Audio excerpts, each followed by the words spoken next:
સુરેન્દ્રનગર જિલ્લામાં ગત ચોમાસામાં અતિવૃષ્ટિને કારણે ખેડૂતોના પાકને મોટા પાયે નુકસાની થઈ હતી, જે અંગે ખેડૂતોએ સરકારની મળવાપાત્ર સહાય મેળવવા ફોર્મ ભર્યા હતા, પરંતુ પાક નુકસાનીની સહાય ચૂકવવામાં વઢવાણ તાલુકાના ખેડૂતોને અન્યાય થયો હોય તેવી સ્થિતિ સર્જાતા ખેડૂતોને હાલાકી ભોગવવાનો વારો આવ્યો અને વઢવાણ તાલુકામાં મોટા પ્રમાણમાં ખેડૂતોના ફોર્મ રિજેક્ટ થતા અનેક ખેડૂતો સહાયથી વંચિત રહેતા સરકાર સામે રોષ જોવા મળી રહ્યો છે।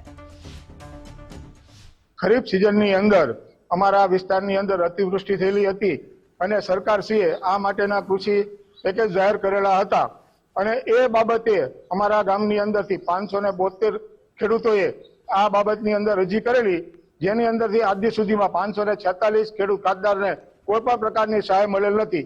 આ સહાય ન મળવાના કારણે એમાંથી મોટા ભાગના ખેડૂતો છે તે રવિ વાવેતર કરી શકેલા નહોતા। હવે રવિ વાવેતરની સિઝન પૂરી થઈ અને ઉનાળુ વાવેતર થઈ શકેલ નથી। ખાસ કરીને કે આજે વઢવાણ તાલુકામાં 11,000 ફોર્મ 19,000 ફોર્મ જે ચોમાસું વરસાદ વધારે થવાથી જે અતિવૃષ્ટિ થઈ હતી એના નુકસાનને કારણે ખેડૂતે જે સરકારશ્રીએ જાહેરાત કરેલી કે આપણે 2024ની અંદર જે અતિવૃષ્ટિ થઈ એના સહાય ચૂકવવામાં આવશે, પણ એમાંથી ખેડૂતે 19,000 ફોર્મ ભરેલ વઢવાણ તાલુકામાં, એમાં 11,000 ફોર્મ રિજેક્ટ થયા છે। માત્ર 7,000 ખેડૂતોને સહાય મળી છે।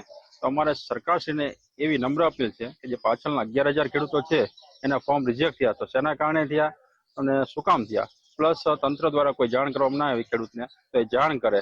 અમને સરકારની સહાય હજી સુધી મળી નથી અને જે અમારો પાક નિષ્ફળ ગયો એના માટે અમારી પાસે મામલતદારમાં સહીઓ અને સિક્કા બધું કરાવી લીધું, ફોર્મ ભરેલું છે, છતાંય અમને પૈસા હજી મળ્યા નથી। કેટલો પાક નિષ્ફળ પાક અમારો અમે કપાસ વાવેલો હતો અને કપાસ આવ ફેલ ગયો અને ખર્ચો લાગ્યો ઘણો।